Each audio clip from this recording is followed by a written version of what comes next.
नमस्कार। उमेश स्टडी में आपका स्वागत है। आज की क्लास इंटेलेक्चुअल प्रॉपर्टी पर आधारित है। यह बौद्धिक संपदा होता क्या है? तो ये बौद्धिक संपदा एक ऐसा प्रॉपर्टी होती है जो दिखाई नहीं देती, बल्कि उसे आप फील कर सकते हैं, महसूस कर सकते हैं। अपना दिमाग का यूज करके जो भी चीज़ का आप नए चीज़ का क्रिएट करते हैं, ये सभी सारे जो हैं प्रॉपर्टी है वह आईपी इंटेलेक्चुअल प्रॉपर्टी होता है। जब उसी पर आपका अधिकार हो जाता है तो यह आईपीआर अर्थात इंटेलेक्चुअल प्रॉपर्टी राइट कहलाता है। आज आप इसी के बारे में अध्ययन करेंगे। उदाहरण स्वरूप, जैसे आप अगर कोई नया प्रोडक्ट बनाते हैं तो उसके पीछे साइंस है, कहीं ना कहीं साइंस का कमाल है।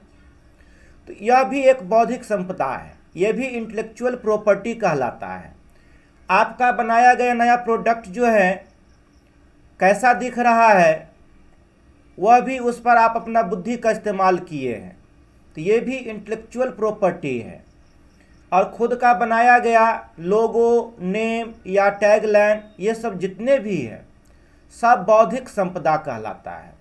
तो आज आप इस क्लास में बौद्धिक संपदा के बारे में ही जानकारी हासिल करेंगे। और इस क्लास को कंटिन्यू रखने से पहले मैं आप लोगों को कह देना चाहता हूं कि आज आप लोगों का अंतिम दिन है, मतलब उस स्टूडेंट के लिए जो 99 या 350 का बैच परचेज किए हैं।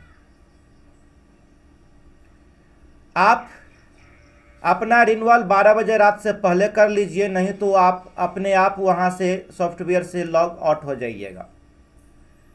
और कल कीजिएगा तो फिर मुझे परेशानी बढ़ जाएगी और मुझे बार बार आप लोग को ऐड करना पड़ेगा। आप लोग बहुत सारे कॉल कीजिएगा, इसलिए आप अपना जो है 1550 से माइनस करके 350 या 99 को आप इस तरह से पेमेंट कर सकते हैं जिस मोड में आप पेमेंट किए थे। अगर कोई आप एप्लीकेशन के थ्रू जो है बाय किए हुए थे तो वहाँ पर बाय का ऑप्शन नहीं आएगा। आपको मेरे जो है पे फोन, गूगल पे, भीम, अमेजन, किसी भी माध्यम से आप जो आपके पास जो नंबर है या मेरे एप्लीकेशन में जो नंबर है 9835274909 या जिस पर व्हाट्सअप चल रहा है वही नंबर है, उस नंबर पर आप सेंड कर सकते हैं।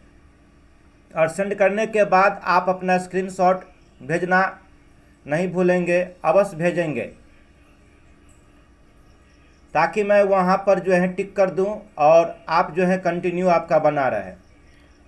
नहीं तो आपके एप्लीकेशन में जितने भी मटेरियल्स था वो सब डिलीट हो जाएगा और आपके पास एक भी मटेरियल्स अवेलेबल नहीं रहेगा।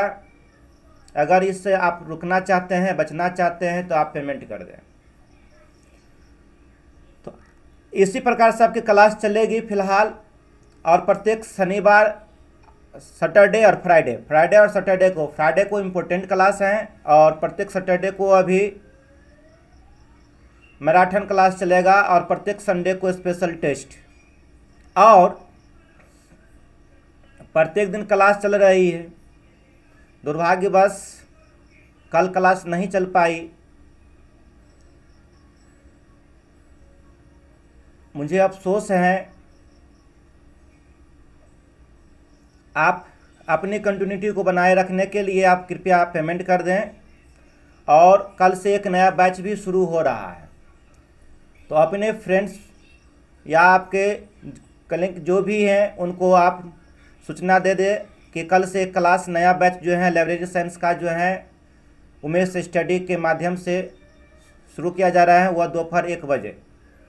तो जो उसमें ऐड होना चाहते हैं वो ऐड हो सकते हैं। आज का क्लास जो है बहुत ही इम्पोर्टेंट है, वह इंटेलेक्चुअल प्रॉपर्टी पर आधारित है। इसमें जो है जब कोई कलाकार या कोई नया कलाकारी दिखाते हैं या कोई संगीत लिखते हैं या कोई नया गाना गाते हैं या कोई नए साहित्य की रचना करते हैं या कोई नया खोज करता है या कोई नए सिंबल प्रतीक या चिन्ह का खोज करता है या कोई नेम, जैसे उमेश स्टडी मेरा क्या है या नेम है, रजिस्टर्ड है, इस नाम से अगर कोई दूसरा ओपन करता है तो कॉपीराइट हो जाएगा, क्योंकि इससे पहले उमेश स्टडी नाम से कोई भी जो है कॉपीराइट नहीं किया हुआ है। अब जो कोई करेगा तो वह कॉपीराइट हो जाएगा, इस नाम से वह नहीं कर सकता है। चित्र, अगर कोई चित्रकार जो है कुछ चित्र बनाते हैं या कोई प्राकृतिक चित्र ऐसा खींचते हैं या कोई चीज़ का डिजाइन करते हैं, कॉपीराइट हो जाएगा। या ट्रेडमार्क जैसे एलजी हो गया, लक्स हो गया, जियो हो गया, इस प्रकार से जितने भी बड़े बड़े इंडस्ट्रियल हैं उसका अपना एक ट्रेडमार्क्स होता है। वो भी दो प्रकार का होता है, एक रजिस्टर्ड होता है और एक अनरजिस्टर्ड होता है। तो आप देखते हो जाएगा जो रजिस्टर्ड होता है वह आर करके जो है ऐसा घेरा हुआ रहता है, तो ये रजिस्टर्ड ट्रेडमार्क हुआ। और जो रजिस्टर्ड नहीं होता है उस पर घेरा हुआ रहता है और टीएम अंदर में लिखा हुआ रहता है, तो ये टीएम जो होता है इसका मतलब है यह अनरजिस्टर्ड ट्रेडमार्क्स है। ये सब के भी बारे में पूरी जानकारी आप हासिल करेंगे। आज की क्लास लंबा है, यह करीब 1 घंटा से ज़्यादा चलेगी, आप बने रहिए। बहुत सारे स्टूडेंट यह सोचिएगा कि सर तो स्टडी मटेरियल्स प्रोवाइड करिए देते हैं, तो मैं स्टडी मटेरियल्स प्रोवाइड करता हूँ, उसमें हर बात जो है जितना चीज़ मैं आपको बताता हूँ, एक्सप्लेन करता हूँ, वो तो लिखा हुआ नहीं रहता है। आपको तो इसके लिए समझना ही पड़ेगा, सुनना पड़ेगा, और जब वीडियो को देखिएगा, सुनिएगा, समझिएगा तो आपको याद स्वतः हो जाएगा। इसलिए आप पूरे वीडियो को, पूरे क्लास को अंत तक देखिए। अगर किसी कारणवश नहीं देख पाते हैं तो पास्ट में जा कर के अवश्य देखा कीजिए। आज की क्लास जो है बौद्धिक संपदा पर आधारित है। यह बौद्धिक संपदा जो है इसमें इंडस्ट्रियल आता है, प्रोटेक्शन आता है, ट्रेडमार्क्स आता है, कोई ब्रांड आता है, पेटेंट इसका कहता है, इन्वेंशन भी होता है, कॉपीराइट होता है, इन्फ्रिंजमेंट होता है, लाइसेंसिंग होता है, सीक्रेट्स होता है, ये सब जितने भी हैं सबके लिए एक लॉ होता है। आप आज इसके बारे में पूरा जो है जानकारी हासिल करेंगे। तो ये बौद्धिक संपदा जो है, ये बौद्धिक संपदा दो शब्दों से मिलकर बना हुआ है, एक बौद्धिक तथा दूसरा संपदा। बौद्धिक का मतलब होता है ज्ञान या बुद्धि। जो कोई भी व्यक्ति अपनी ज्ञान या बुद्धि से नए खोज करते हैं, चाहे वह कुछ नए इस्टेब्लिश करते हैं, तो ये सब जितने भी हैं सब बौद्धिक होता है। और संपदा क्या होता है, तो जिसकी संपत्ति, धन, ऐश्वर्य, वैभव, ये सब जितने भी होता है सब संपदा कहलाता है। तो ये बौद्धिक संपदा एक ऐसा संपत्ति होता है जो दिखाई नहीं देती है, सिर्फ आप उसको महसूस कर सकते हैं, फील कर सकते हैं। बौद्धिक संपदा मुख्य 4 प्रकार का प्रोटेक्ट करती है। क्या क्या प्रोटेक्ट करती है, तो सबसे पहले पेटेंट। यह पेटेंट जो है, दूसरा होता है कॉपीराइट, और तीसरा होता है इन्फ्रिंजमेंट, और चौथा होता है ज्योग्राफिकल इंडिकेशन या इंडिकेटर, उसको कहते हैं जीआई। जो आप लोग जीआई टैग के नाम सुनते हैं, उसको ठेठी में प्रायः सब जियो टैग कहते हैं। जियो टैग नहीं होता है, जीआई होता है, जीआई टैग होता है, वह ज्योग्राफिकल इंडिकेटर कहलाता है। उसको सबके बारे में आज जानकारी आप हासिल करेंगे। तो ये बौद्धिक संपदा जो है 2 शब्दों के मेल से बना हुआ है। बौद्धिक का अर्थ क्या होता है, तो ज्ञान, और संपदा का अर्थ होता है संपत्ति, धन, दौलत या वैभव होता है। ये इसमें जो है सबसे पहला जो होता है प्रोटेक्शन, क्या होता है, पेटेंट। तो नए आविष्कारों के व्यवहारिक दुरुपयोग से सुरक्षा करने के लिए उसका पेटेंट किया जाता है। दूसरा होता है कॉपीराइट, न्यू क्रिएटिविटी के लिए उसको क्या कहते हैं, वह उसका दुरुपयोग न हो, तो उसको क्या कहते हैं, कॉपीराइट कहते हैं। ट्रेडमार्क क्या होता है, कोई नेम या सिंबल, जैसे मेरा ये लोगो है, उमेश स्टडी नेम है, तो ये भी क्या है, व्यावसायिक दुरुपयोग से बचने के लिए इसका भी क्या आता है, यह कॉपीराइट किया जाता है। और ज्योग्राफिकल इंडिकेटर, जैसे आप बासमती चावल हो गया, दार्जिलिंग चाय हो गया, ये सब जितने भी हैं सब ज्योग्राफिकल इंडिकेटर होता है।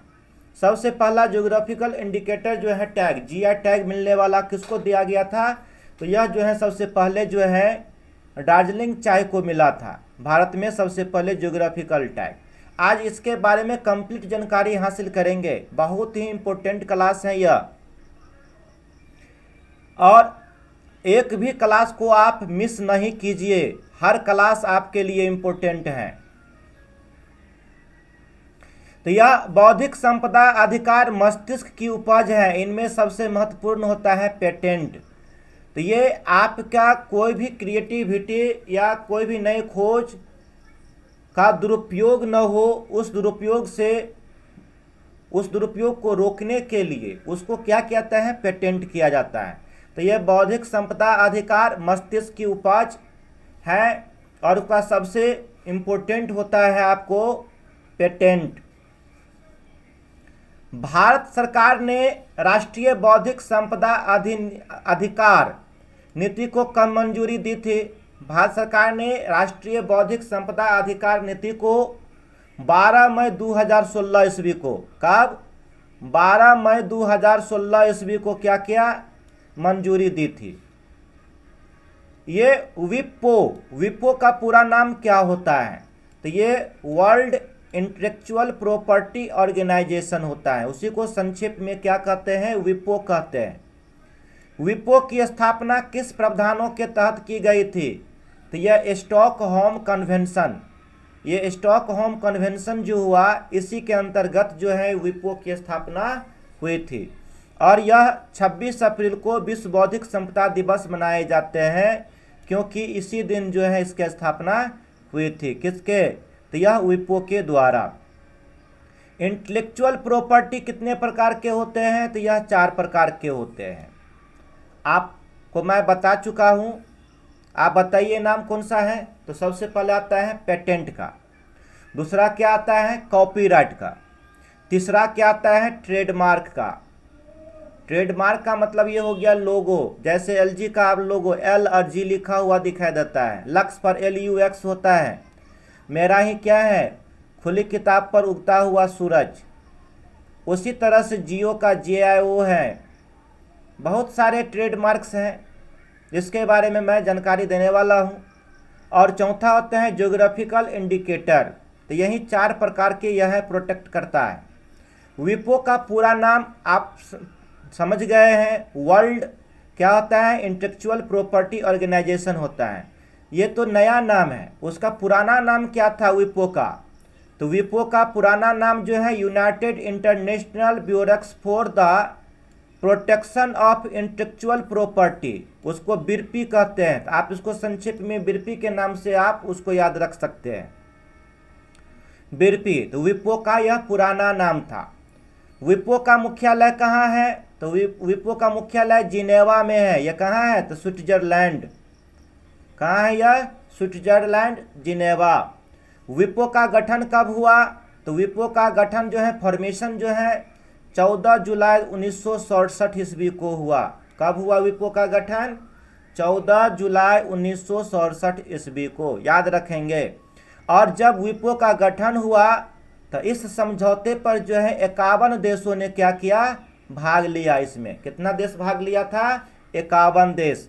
और बिरपी का नाम बदलकर विपो कब कर दिया गया, 1970 में जो है बिरपी का नाम बदल करके विपो, वर्ल्ड इंटेलेक्चुअल प्रॉपर्टी ऑर्गेनाइजेशन जो है कर दिया गया।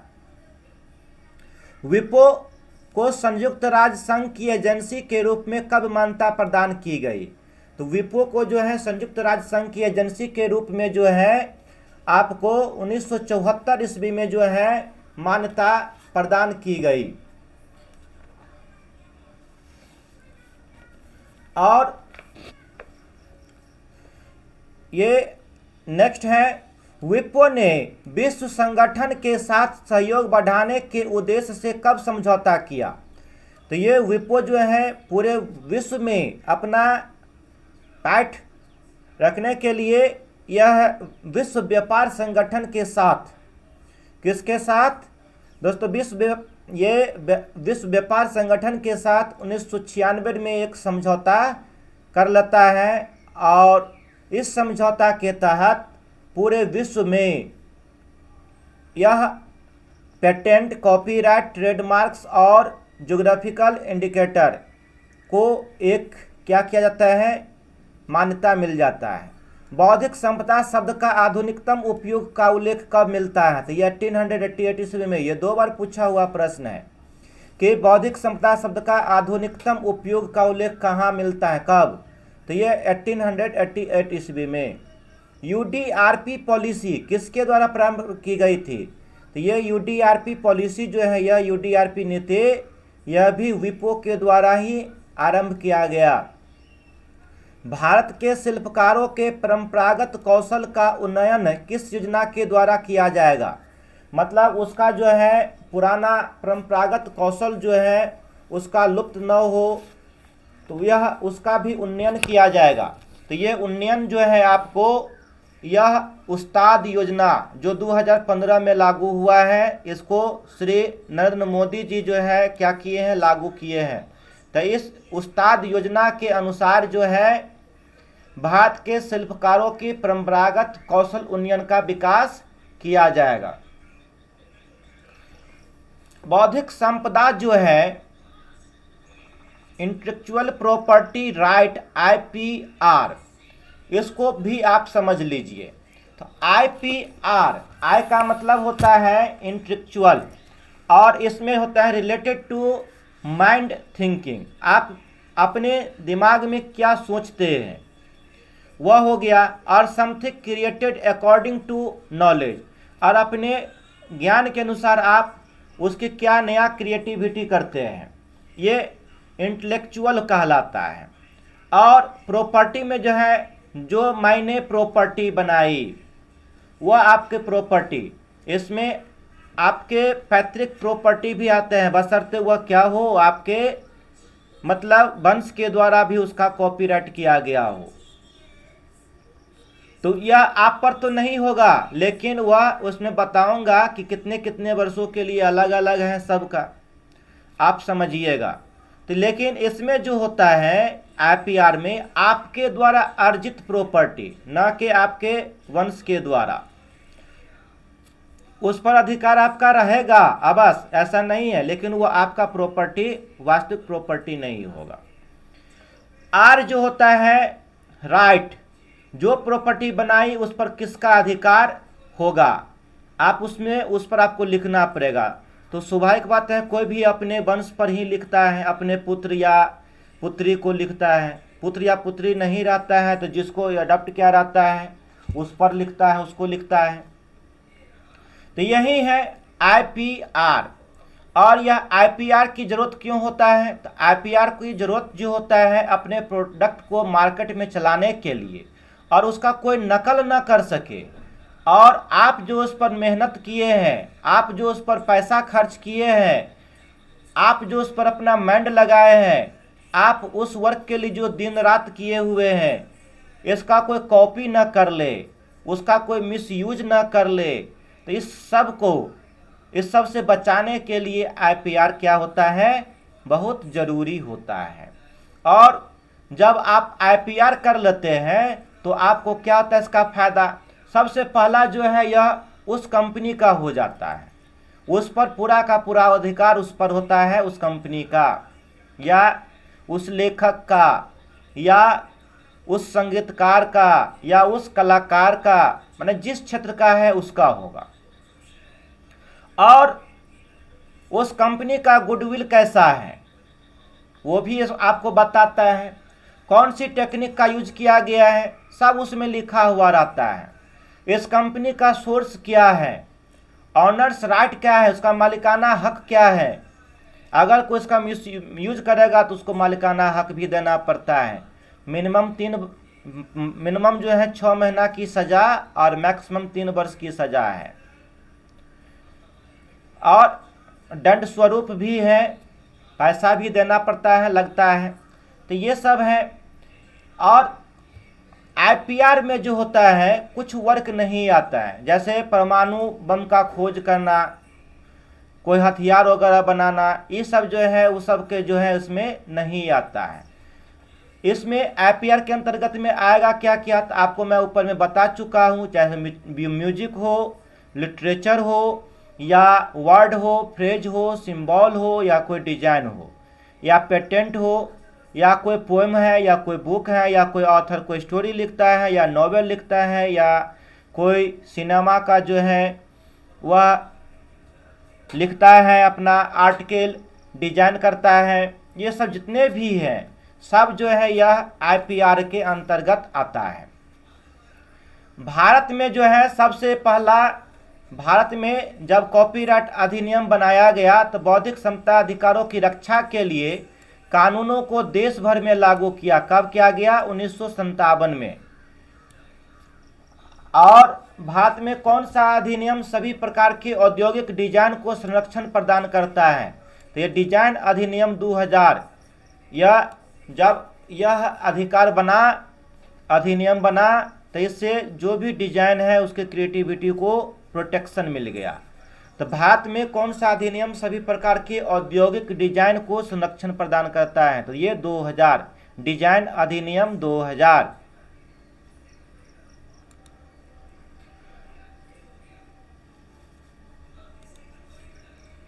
नेक्स्ट है, भारत में ट्रेडमार्क के लिए ट्रेडमार्क एक्ट कब बनाया गया?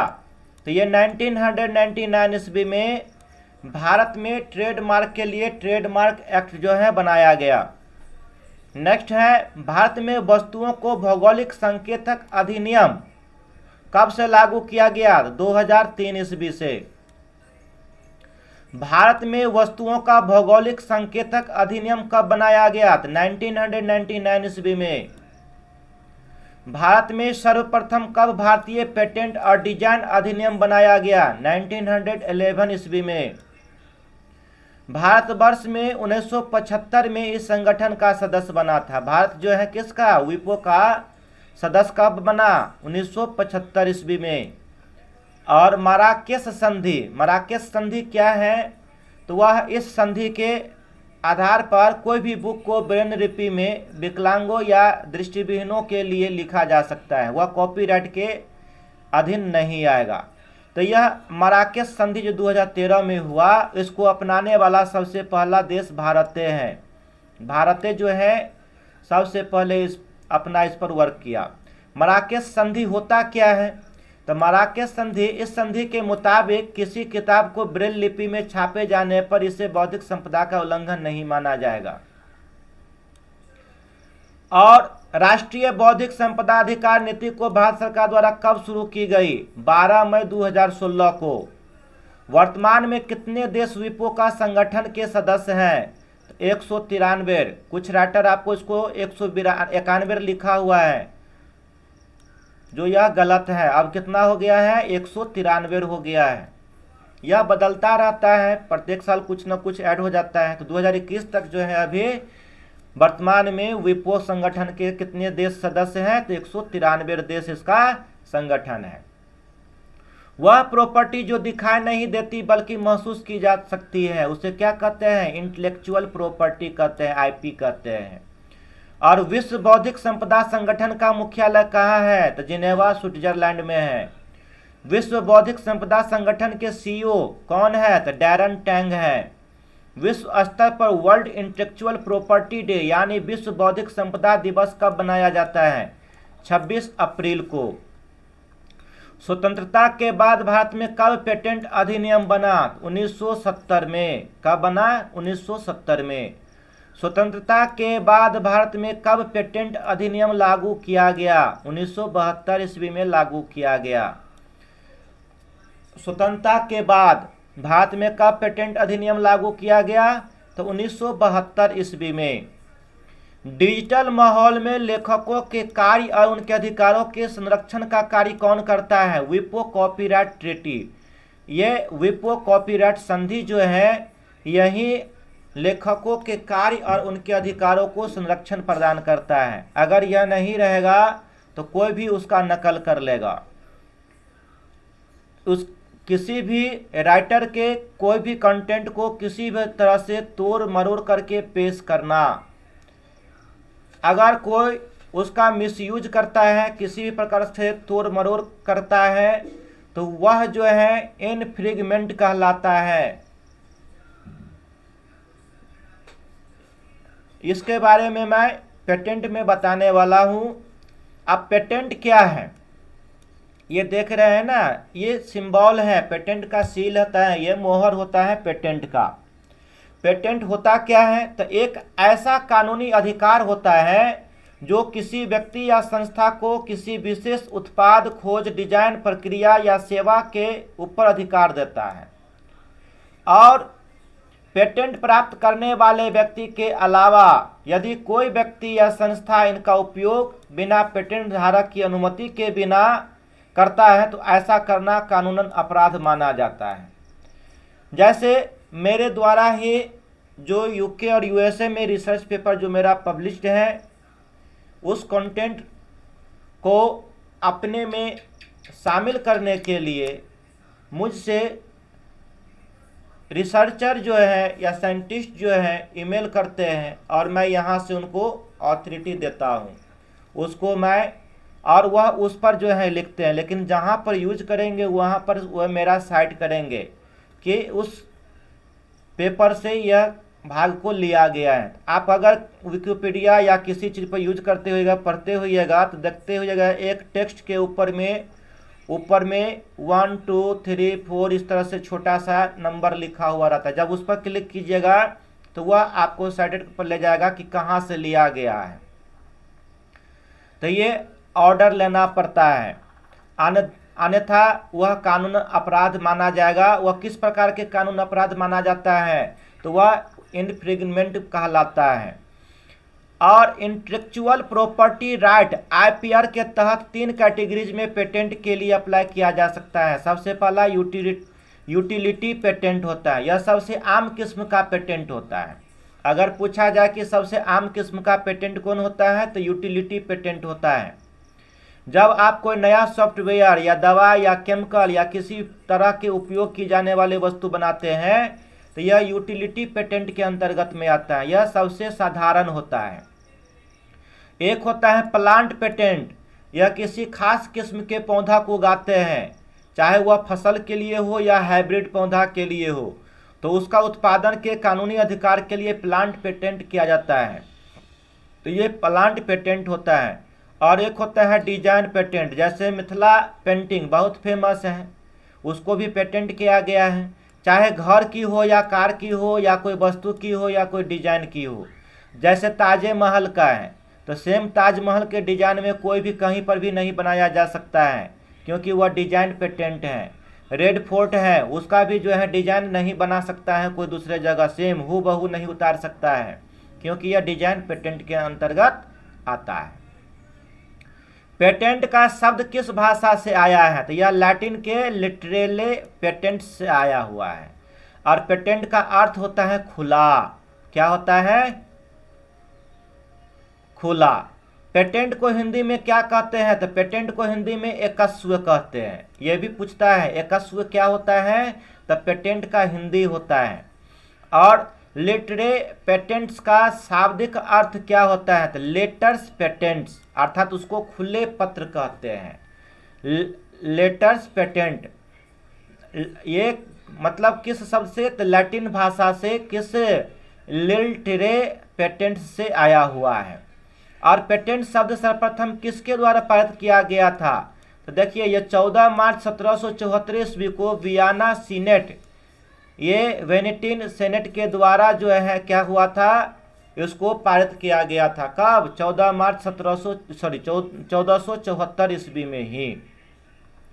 भारतवर्ष में पहला पेटेंट संबंधी कानून कब पारित हुआ था? तो ये 25 फरवरी 1856 ईस्वी को भारतवर्ष में पहला पेटेंट संबंधी कानून जो है पास हुआ था। और पेटेंट ये 25 फरवरी 1856 को जो पास हुआ, लेकिन ब्रिटेन की महारानी से इसका आदेश नहीं लिया गया, इसलिए उसको क्या कर दिया गया, रद्द कर दिया गया। लेकिन लागू तो किया गया था, कब, तो 25 फरवरी 1856, लेकिन इसको रद्द क्यों कर दिया गया, क्योंकि वहाँ की महारानी से इसका लिए आदेश नहीं लिया गया था। और कोई भी पेटेंट की अवधि कितने वर्षों के लिए होती है, 20 वर्षों के लिए। अब यहाँ पर एक क्वेश्चन उठता है, क्या 20 वर्ष पूरा जाएगा तो वह पेटेंट खत्म हो जाएगा, नहीं। हाँ, दोनों इसका उत्तर है। हाँ तब खत्म हो जाएगा जब उसको आप रिन्यूअल नहीं कराते हैं, और नहीं तब होगा जब आप 20 वर्षों से पहले उसको क्या करते हैं, रिन्यूअल करा लेते हैं। जैसे आप ड्राइविंग लाइसेंस है, तो ड्राइविंग लाइसेंस का देखते हैं एक सीमा है, 20 वर्षों का होता है। अब 20 वर्षों में आप क्या करते हैं, अगर उसको रिन्यूअल करा लेते हैं तो फिर आपका क्या होता है, लाइसेंस बढ़ जाता है। उसी तरह से पेटेंट है 20 वर्षों के लिए होता है। यदि आप 20 वर्षों में उसको रिन्यूअल करा लेते हैं तो क्या होगा, आपका यह फिर 20 वर्ष के लिए बढ़ जाएगा। क्या पेटेंट की समाप्ति 20 वर्षों के बाद हो जाती है? हाँ, यदि नवीकरण न कराया जाए। भारत में पेटेंट बिल कब पास हुआ था? तो 1970 ईस्वी में सबसे पहला पेटेंट बिल पास हुआ था। भारत में पेटेंट सूचना का मुख्यालय कहाँ है? नागपुर। देखिए यहाँ पर कन्फ्यूजन होता रहता है, मुख्यालय है नागपुर, और भारत में पेटेंट का मुख्यालय जो है, ये पेटेंट सूचना का मुख्यालय है नागपुर और पेटेंट का मुख्यालय है कोलकाता, दोनों में फर्क है। और भारत में कितने पेटेंट कार्यालय हैं? तो 4। ये भी पूछता है, चेन्नई, मुंबई, दिल्ली, कोलकाता, ये 4 जगह इसका मुख्यालय है। आप कहीं भी जाकर के इसको पेटेंट आप करवा सकते हैं। भारतीय पेटेंट सुरक्षा देता है किस में? तो सिर्फ भारत के लिए, यह विदेशों के लिए नहीं है। वह आपको विदेश में अगर चोरी कर लेगा तो आप कुछ नहीं कर पाइएगा। इसके लिए भी आपको जो है नियम वह करना पड़ेगा। उसके बाद जो है आप विदेश में भी सुरक्षित रहेंगे। मैं इसके भी बारे में बताऊंगा। डिजाइन ऑफिस पेटेंट कार्यालय कहाँ स्थित है? तो डिजाइन ऑफिस पेटेंट कार्यालय कोलकाता में है। भारतीय पेटेंट को भारतीय राजपत्र के किस भाग में प्रकाशित किया जाता है? तो ये भाग 3 में जो है प्रकाशित किया जाता है। ये था पेटेंट के बारे में, ये बहुत ही इम्पोर्टेंट है। और आप समझ गए हैं कि इसका जो कोई भी यूज करेगा, मिसयूज करेगा, तो वह क्या कहलाता है? इन्फ्रिंजमेंट कहलाता है। इन्फ्रिंजमेंट कहलाता है, उसको माना जाता है। चाहे वह तोड़ मरोड़ के हो, या काट छाट के हो, या उसका किसी अंश का यूज किया गया हो, या उसको बेचने के रूप से पर्पज से हो, या उसको फिर रिप्रिंट करने के पर्पज से हो, ये जो भी है सब क्या कहलाएगा? वह इन्फ्रिंजमेंट कहलाता है। यह गैर कानूनी होता है, और जब शिकायत कर देगा नकल करने वाले मुसीबत में पड़ सकता है, और वह उसको बहुत बड़ा जुर्माना भी लग सकता है, चाहे वह लैंग्वेज को भी चेंज क्यों ना कर दे। जैसे यह हिंदी है, आप इसी को हूबहू इंग्लिश में क्यों ना बदल दे, तो यह भी पेटेंट कहलाएगा और यह भी इन्फ्रिंजमेंट कहलाएगा, और आप जो है मुसीबत में पड़ सकते हैं। चाहे मेरा स्टडी मटेरियल्स को आप दूसरे स्टूडेंट को भेज देते हैं और मुझे मालूम चल जाता है, अगर मुझे कोई कह देता है कि वह दोस्त मुझे आपका स्टडी मटेरियल्स मुझे दिया है, प्रोवाइड किया है, तो आप पर भी कानूनी कार्रवाई हो सकता है। क्योंकि मैं इतना दिन रात मेहनत करता हूँ, ये मिसयूज के लिए नहीं, तो इसलिए ऐसा मिसयूज नहीं करेंगे। कोई भी राइटर का जो है, चाहे कोई भी कंटेंट होता है, उसका भी जो है मिसयूज नहीं किया जा सकता है, किसी भी तरह से तोड़ मरोड़ के नहीं पेश किया जा सकता है। कॉपीराइट अब है नेक्स्ट, सेकंड है कॉपीराइट। उसको कहते हैं प्रतिलिपियाधिकार। उसको क्या कहते हैं? प्रतिलिपियाधिकार कहते हैं। और यह प्रतिलिपियाधिकार जो होता है, क्या होता है? तो यह कॉपीराइट जो है, कॉपीराइट प्रतिलिपियाधिकार की समय सीमा कितने वर्ष के लिए होता है? तो ये 60 वर्ष के लिए होता है। कितने वर्ष के लिए होता है? 60 ईयर्स के लिए होता है। माने 60 ईयर्स क्या, अगर लेखक की मृत्यु हो जाती है तो उसके मृत्यु के बाद 60 वर्षों तक के लिए होगा, और जब तक जिंदा है तब तक तो उसका है ही। ये ऐसा नहीं कि आज मैं यह लिख लिया तो आज से 60 वर्ष हो गया, सो नहीं होता है। क्या होता है, तो मृत्यु के उपरांत 60 ईयर्स तक होता है, इसलिए इसको कहते हैं 3 जनरेशन। और इसका जो रॉयल्टी इनकम जो होती है वह 3 जनरेशन तक मिलती है।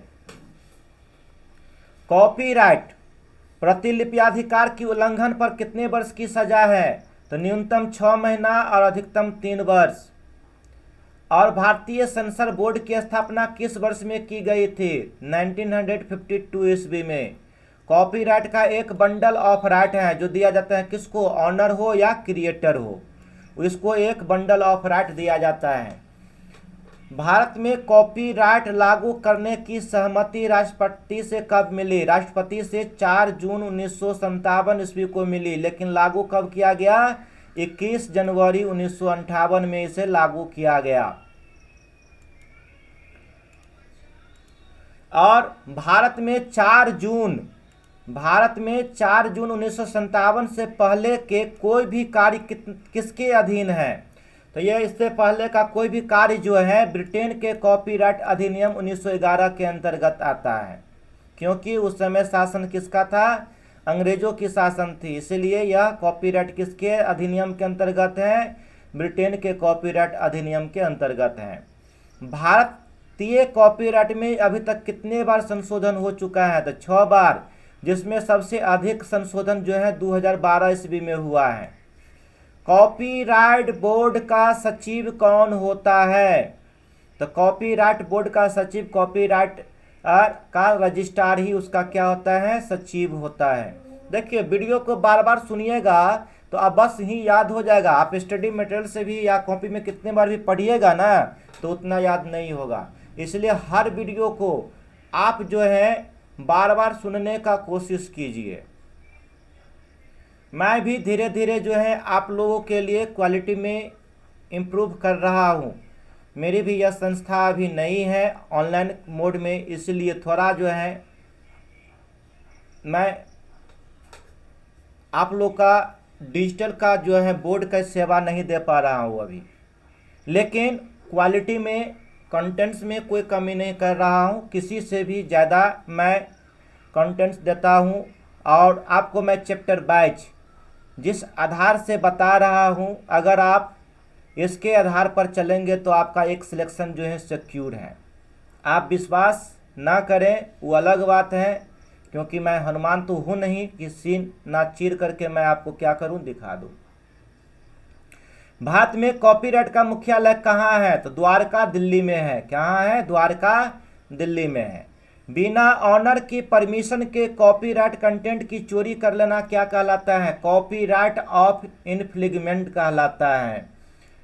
और किसी भी प्रकार से आप करेंगे, मैं अभी बता दिया हूँ, वह इन्फ्लिंजमेंट कहलाएगा। भारतीय कॉपीराइट में कितने चैप्टर तथा अनुच्छेद हैं, तो 15 चैप्टर और 79 अनुच्छेद हैं। कितने चैप्टर हैं, 15 चैप्टर हैं और 79 अनुच्छेद हैं इसमें। और विश्व का सबसे पहला कॉपीराइट एक्ट कब और कहां बनाया गया, तो 1709 ईस्वी में यूनाइटेड किंगडम की रानी एनी के द्वारा 1709 ईस्वी में बनाया गया। ये था कॉपीराइट के बारे में। अब है ट्रेडमार्क। ट्रेडमार्क में आप एलजी का सिंबल, जियो का सिंबल, मेरा ही सिंबल, उमेश स्टडी का खुली किताब पर उगता हुआ सूरज, ये जो है ये सब जो है लोगो हैं। ब्रांड का नाम जो है बहुत सारे लोग बोलते रहते हैं। ब्रांड क्या होता है, जिसका अपना लोगो होता है वही ब्रांड होता है नहीं। और यहाँ पर मार्केट में जो है अधिकांश की भावना जो होता है कि यह कंपनी पुरानी है तो वह ब्रांडेड कंपनी है। ब्रांडेड का मतलब ये नहीं कि पुरानी कंपनी है या नई कंपनी है। अगर उसका जो है ट्रेडमार्क मतलब उसका एक सिंबल है, लोगो है, तो वह ब्रांडेड कंपनी है या ब्रांडेड संस्था है। अगर उसका अपना कोई लोगो या कोई सिंबल नहीं है तो वह ब्रांडेड ये संस्था नहीं है। तो ट्रेडमार्क क्या होता है, तो ट्रेडमार्क जो है कोई नेम या कोई संकेत सिंबल, चिन्ह या शेप ऑफ गुड्स, ये सब जितने भी हैं सब ट्रेडमार्क्स के ही अंतर्गत आता है। और ट्रेडमार्क्स जो होता है, जैसे आप देखते हुएगा लक्स का जो है क्या है LUX लिखा हुआ है, तो वह कैसा है, यह नेम में आ जाएगा। नहीं, LG का चित्र भी है, उसमें LG भी लिखा हुआ है, नेम के साथ साथ संकेत भी है, उसका सिंबल भी है। उसी तरह से ओलंपियाड वगैरह होता है तो उसमें रिंग का जो होता है, नहीं तो वह सिंबल है, सीधे साइन है उसका, या शेप ऑफ गुड्स हो गया, सब जो है ट्रेडमार्क्स होता है। और 45 क्लासेज होता है जिसमें 1 से 34 जो होता है आपको गुड्स का होता है, और 35 से 45 जो है हमारे इंडिया में 10 गो वह सर्विस यूजेज क्या होता है। तो ये हमारे देश में कुल जो है ट्रेडमार्क्स कितने प्रकार के हैं, 45 प्रकार के हैं, जिसमें 1 से 35 प्रकार का जो होता है वह गुड्स से है, और 35 से मतलब 36 से 45 तक का जो है वह क्या है, सर्विस से संबंधित है। ट्रेडमार्क आता है किसके, इंडस्ट्रियल प्रॉपर्टी के अधीन आता है। ट्रेडमार्क की अवधि क्या होता है, मिनिमम 10 वर्ष और वह अनंत तक, उसके बाद अगर रिन्यूअल करा लीजिएगा तो अनंत तक होता है। ट्रेडमार्क ऑफ इन्फ्रिंजमेंट किसके अंतर्गत आता है, तो सेक्शन 29 के अंतर्गत आता है। आप ऐसा देखते हुए कंपनी का जो ब्रांडेड कंपनी है उस पर एक गोला काला से घेर करके आर उसमें लिखा रहता है, यह संकेत जो होता है रजिस्टर्ड ट्रेडमार्क होता है। और जिसमें TM लिखा रहता है इस तरह से, वह अनरजिस्टर्ड ट्रेडमार्क, वह भी ट्रेडमार्क है, लेकिन वह क्या है, अनरजिस्टर्ड है। अनरजिस्टर्ड अगर वह उसको अगर आप मिसयूज कर लेते हैं और वह अगर आप पर क्लेम कर देता है और प्रूफ दे देता है सब कुछ, तो भी आप इन्फ्रिंजमेंट के अंतर्गत आएंगे। ऐसा नहीं कि वह अनरजिस्टर्ड ट्रेडमार्क हो गया तो उसका कोई अधिकार नहीं, अधिकार है, वह रजिस्ट्रेशन नहीं करवाए हैं लेकिन वह सब कुछ रखता है। तो ट्रेडमार्क का मुख्यालय कहाँ है, तो मुंबई में है। ट्रेडमार्क का मुख्यालय कहाँ है, मुंबई में। ट्रेडमार्क का कार्यालय कहाँ है, तो कोलकाता, चेन्नई, मुंबई और नई दिल्ली में है। विश्व का पहला ट्रेडमार्क प्रणाली कब और कहाँ पर लागू किया गया, तो फ्रांस में 1857 ईस्वी में। और भारत में ट्रेडमार्क रजिस्ट्री की स्थापना कब और कहाँ हुई थी, तो 1940 में मुंबई में हुई थी। WTO वोटो वर्ल्ड ट्रेड ऑर्गेनाइजेशन, इसका नाम तो आप सुने हैं, की स्थापना कब हुई थी, तो 1995 में। अब है चौथा भौगोलिक संकेत, ज्योग्राफिकल इंडिकेशन, जिसको कहते हैं GI टैग, उसी को जियो टैग सब कहते रहते हैं, जियो टैग, और आई को हटा देते हैं सीधे जियो टैग बोलते हैं। ये होते हैं ज्योग्राफिकल इंडिकेशन टैग। तो GI टैग जो होता है क्या होता है, ऐसे कृषि, प्राकृतिक या एक निर्मित उत्पादों की गुणवत्ता और विशिष्टता का आश्वासन देता है जो एक विशिष्ट भौगोलिक क्षेत्र से उत्पन्न होता है और जिसके कारण इसमें अद्वितीय विशेषताओं और गुणों का समावेश होता है। यही क्या होता है, GI टैग होता है। कृषि और प्रसंस्कृत खाद्य उत्पादन निर्यात विकास प्राधिकरण, agricultural and proceed food products exports development authority, APEDA के अनुसार GI टैग को अंतर्राष्ट्रीय बाजार में एक ट्रेडमार्क की तरह देखा जाता है। इसीलिए भारत में भी GI टैग पर जोर दिया गया। और GI टैग ऐसे कृषि, प्राकृतिक या एक निर्मित उत्पादों की गुणवत्ता और विशिष्टताओं का आश्वासन देता है, जैसे बासमती चावल हो गया, दार्जिलिंग चाय हो गया, ये सब जितने भी हैं, या बनारसी साड़ी हो गया, इस सब का GI टैग है जो एक विशिष्ट भौगोलिक क्षेत्र से उत्पन्न होता है जिसके कारण इसमें अद्वितीय विशेषताओं और गुणों का समावेश होता है। और भौगोलिक संकेत बौद्धिक संपदा अधिकारों का हिस्सा होता है। औद्योगिक संपदा के संरक्षण के लिए Paris convention for the Protection of industrial property के तहत ही यह भी आता है। अगला है भारत में भौगोलिक संकेतक के पंजीकरण को माल के भौगोलिक संकेतक पंजीकरण ऑफ संरक्षण अधिनियम 1999 द्वारा विनियमित किया जाता है। और यह ज्योग्राफिकल इंडिकेशन जो है, यह अधिनियम 13 सितंबर 2003 ईस्वी को प्रभाव में आया था। कहाँ? हमारे देश में।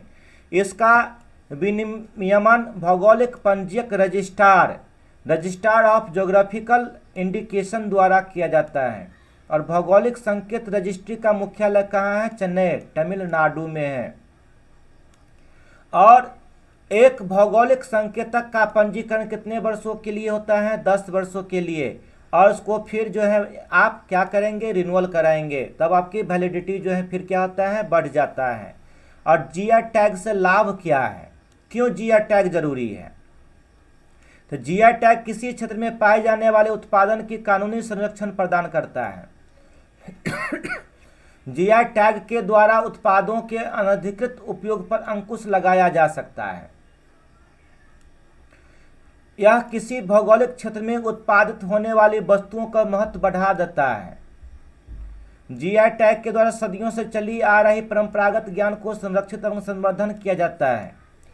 और इसके सही जानकारी नहीं होने के कारण बहुत सारे किसान जो हैं, किसान भाई इसमें क्या होते हैं? प्रॉब्लम में पड़ जाते हैं, क्योंकि इसके बारे में उनको जानकारी नहीं होती है और वह कानून का उल्लंघन हो जाता है। जीआई टैग के द्वारा स्थानीय उत्पादों को अंतर्राष्ट्रीय स्तर पर पहचान बनाने की मदद मिलती है। इसके द्वारा टूरिज्म और निर्यात को बढ़ावा देने में भी क्या होता है? मदद मिलती है। ये भौगोलिक संकेत जो है, ज्योग्राफिकल इंडिकेशन जो है, इसका मुख्यालय कहाँ है? तो चेन्नई, तमिलनाडु में है। भौगोलिक संकेत अधिनियम भारत में कब से प्रभाव में आया था? तो 13 सितंबर 2003 ईस्वी से। यह हमारे देश के जो है प्रधानमंत्री के द्वारा क्या किया गया था? यह लागू किया गया था। और भौगोलिक संकेत ज्योग्राफिकल इंडिकेशन होता क्या है? तो यह भी बौद्धिक संपदा अधिकार और सामुदायिक अधिकार होता है। भारतीय संसद ने कब रजिस्ट्रेशन एंड प्रोटेक्शन एक्ट के तहत जियोग्राफिकल इंडिकेशन ऑफ गुड्स लागू किया? तो 1999 में यह लागू किया था संसदों के द्वारा। और भौगोलिक संकेत ज्योग्राफिकल पंजीकृत कर सकता है, कौन कर सकता है? यह निर्माता, बनाने वाला। भारत का पहला भौगोलिक संकेत किसे मिला था? तो दार्जिलिंग चाय को 2004 ईस्वी में जीआई टैग की सबसे पहली जो है सर्टिफिकेट मिली थी। भारत में 2021 तक कितने वस्तुओं का जीआई टैग कर दिया गया है? तो 272 वस्तुओं पर जीआई टैग हो गया है। ये था आज का इंटेलेक्चुअल प्रॉपर्टी से संबंधित क्लास। अब कल जो है आपका 7 बजे से टेस्ट होगी, जो पिछले क्लास के जो आपका 2-3 टेस्ट छूटा हुआ है उसका टेस्ट है। और यह स्टडी मटेरियल्स भी जो है अवेलेबल हो जाएगा। यह कल सवेरे से स्टडी मटेरियल्स अवेलेबल होगा।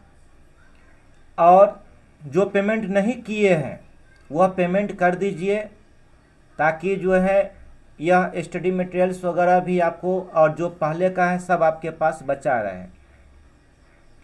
और फिर यह फ्राइडे को आपका इम्पोर्टेंट क्वेश्चंस का क्लास चलेगी। और प्रत्येक सैटरडे को जो है मैराथन क्लास है, मैराथन दौड़ है, जिसमें इम्पोर्टेंट क्वेश्चंस का सिर्फ जिक्र रहेगा। 200 क्वेश्चंस का मैं जिक्र, और यह क्वेश्चंस को अगर बार बार आप सुनेंगे तो आपको याद ही हो जाएगा। और यह विश्वास कीजिए कि जितने भी क्वेश्चंस मेरे द्वारा बताया जा रहा है, यह बहुत ही इम्पोर्टेंट क्वेश्चंस हैं और सभी परीक्षाओं में पूछने योग्य हैं। अब परीक्षा सब का क्वेश्चंस भी आप अगर आपके पास अगर ये क्वेश्चंस बैंक है कोई भी परीक्षा का, तो उसमें देखिएगा तो मेरे द्वारा बताया गया हर जानकारी मिल जाएगी। तो आप विश्वास के साथ मेरी संस्था उमेश स्टडी के साथ जुड़े रहें और अधिक से अधिक मेहनत करें अपना एक सीट कन्फर्म करने के लिए। आप मेहनत करेंगे तभी आप मेवा पाएंगे। और बिना मेहनत का कोई भी मेवा किसी को नहीं मिलता है। अगर ऐसा होता तो दुनिया में हर इंसान के पास मेवा ही होता। मेवा का अर्थ आप समझ गए होइएगा। और बहुत सारे खूब मेहनत करते हैं फिर भी जो है वह फेल्यूर हो जाते हैं। तो उस फेल्यूर का जो है उनको भी क्या करना चाहिए, अध्ययन करने चाहिए, क्योंकि उसकी वास्तविकता आखिर क्या कारण है, क्यों वह आगे नहीं बढ़ पाए, इसका जो है वह क्या करें, अध्ययन करें, मूल्यांकन करें। और सभी जितने भी स्टडी मटेरियल्स हैं आप उसका रिवीजन बार बार करते रहिए। कॉपी में मुझे आशा है कि आप लोग लिख लिए होइएगा पूरा। आप लोग चालाक तो हैं ही, क्लेवर मैन है नहीं। आप लोग जानते हैं कि अगर महीना फूट गया, ऐसा ना कि पूरा स्टडी मटेरियल्स गायब हो गया, तो अच्छा किए हैं जो लिख लिए, लेकिन उसका मिसयूज नहीं कीजिएगा। तो मिलते हैं नेक्स्ट क्लास में। जय हिंद, जय भारत।